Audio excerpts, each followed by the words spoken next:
मेरा नाम पंकज कुमार है। लोग मुझे सोनू कहना पसंद करते हैं। मैं दिल्ली का रहने वाला हूँ।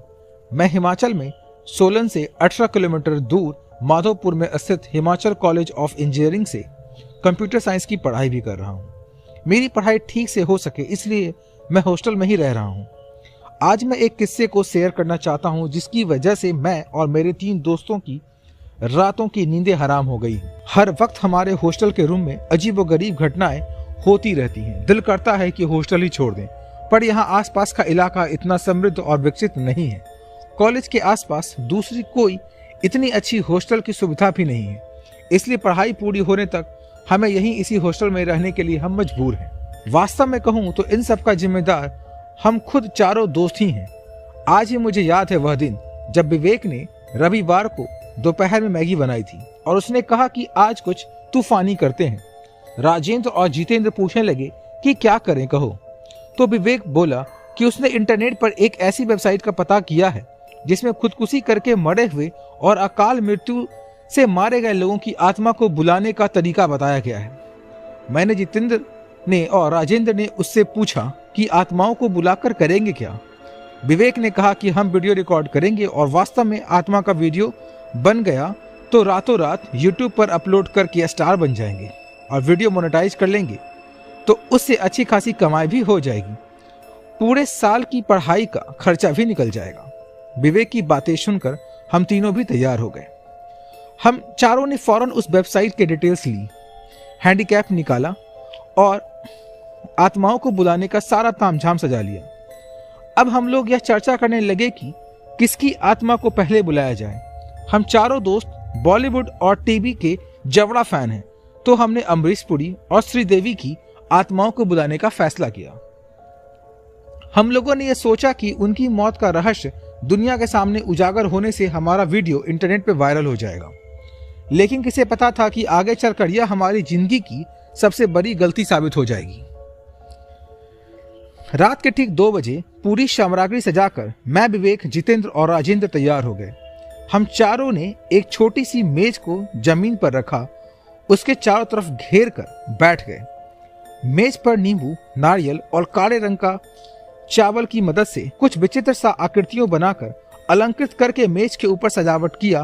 फिर उसके चारों कोनों पे रंगीन मोमबत्ती जलाई और मेज के ठीक बीचों बीच में एक बड़ा सा सफेद कैंडल के साथ 1 रुपए के सिक्के को श्रीदेवी और अमरीश पुरी के पासपोर्ट साइज की फोटो के साथ रखा।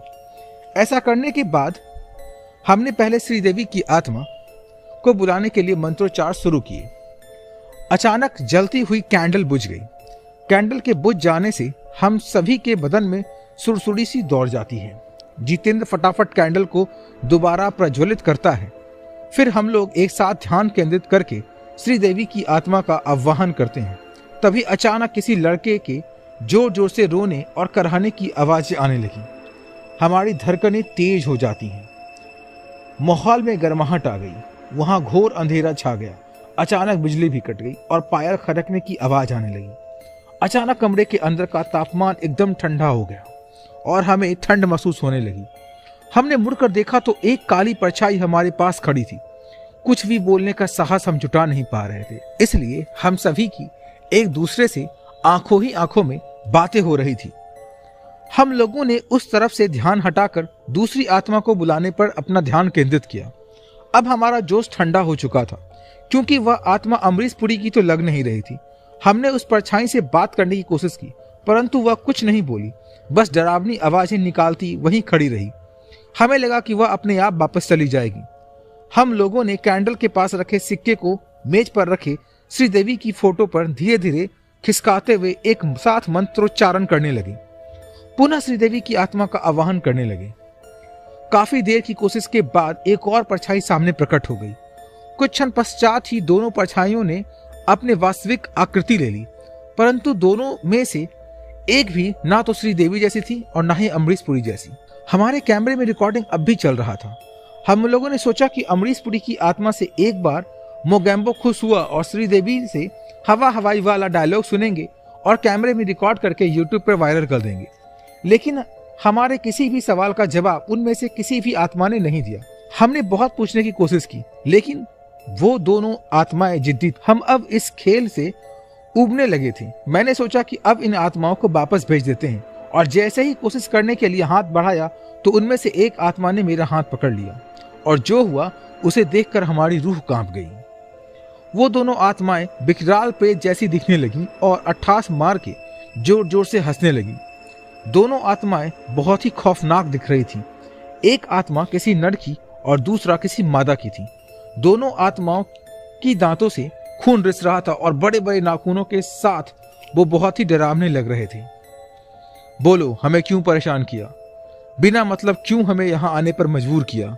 इस कर्कश आवाज के साथ कमरे में ये आवाजें गूंजने लगी।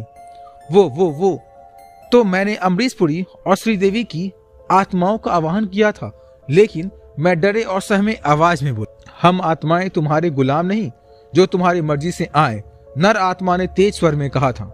जी, हमसे भूल हो गई, कृपया वापस चले जाओ। इस बार राजेंद्र ने हिम्मत बटोर कर कहा था, हम आते जरूर दूसरे की मर्जी से हैं, लेकिन हम जाते अपनी मर्जी से ही हैं। अब इसका परिणाम भुगतने को तैयार रहो। इस बार यह आवाज उस मादा आत्मा की थी। यह कहते ही वो दोनों आत्माएं एक साथ भयंकर तरह से हंसने लगे। उन दोनों की यह हंसी सुनकर हमारे पसीने छूट गए। तभी विवेक मेरे कान में एक योजना बताई और उसने कहा कि ऐसा करने से आत्माएं वापस अपनी दुनिया में चली जाएंगी। मैंने फटाफट एक माचिस ढूंढी और बची हुई आखिरी तिली से मोमबत्ती फिर से प्रज्वलित कर देता हूँ। वहीं मेज पर पड़ी ब्लेड से अपनी तर्जनी उंगली पर हल्का सा वार कर देता हूँ। कुछ क्षण में ही मेरी तर्जनी उंगली से खून से सनी पड़ी थी। मैंने अपनी आंखें बंद करके ध्यान केंद्रित करते हुए कुछ खून की बूंदें अमरीशपुरी वाले फोटो पर टपकाने लगा और साथ ही साथ विवेक कुछ मंत्र बुदबुदाने लगा। मैंने जैसे ही अपनी आंखें खोली तो देखा कि नर आत्मा अपनी दुनिया में वापस चला गया था, लेकिन मादा आत्मा वहीं खड़ी हम लोगों की तरफ देखकर हंस रही थी। अपने आप को संभालते हुए जैसे ही मेरी नजर कैंडल पर पड़ती है तो देखकर अवाक रह जाता हूँ कि कैंडल बुझ गई है। मैं दोबारा कोशिश करने के लिए जैसे ही माचिस के डब्बे खोलता हूँ, यह देखकर चौंक जाता हूँ कि माचिस के डब्बे में कोई भी तीली शेष नहीं है। हम लोगों के सारे प्रयास विफल हो गए थे। हमारे पास वहां से भागने के अलावा कोई चारा नहीं था। हम चारों ने एक साथ हिम्मत की और चीख मारते हुए हॉस्टल के उस कमरे से बाहर निकल भागे और पास वाले कमरे में जाकर बाकी सभी मित्रों को उस अनहोनी के बारे में बताने लगे। अगले दिन हॉस्टल के वार्डन ने हमें उसी कमरे के बिल्कुल बगल वाले कमरे में शिफ्ट कर दिया था। अगले दिन हम सभी आश्चर्यचकित रह जाते हैं कि सुबह सुबह हॉस्टल के वार्डन उस कमरे में से 2 हैंडीकैप कैमरा भी लेकर आता है, लेकिन उस कैमरे में कुछ भी रिकॉर्ड नहीं हुआ था। लेकिन खून और मांस से सनी हुई वह प्रेत आत्मा आज भी हमारे हॉस्टल रूम में लगभग रात के 2 बजे से 4 बजे तक घूमती रहती है। पता नहीं कि आगे क्या होगा, परंतु हॉस्टल में रहते हुए हमें और बाकी के छात्रों को आज भी यह एहसास होता है।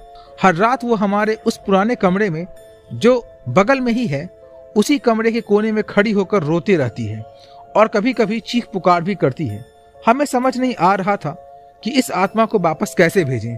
शायद हमसे बहुत बड़ी गलती हो गई थी।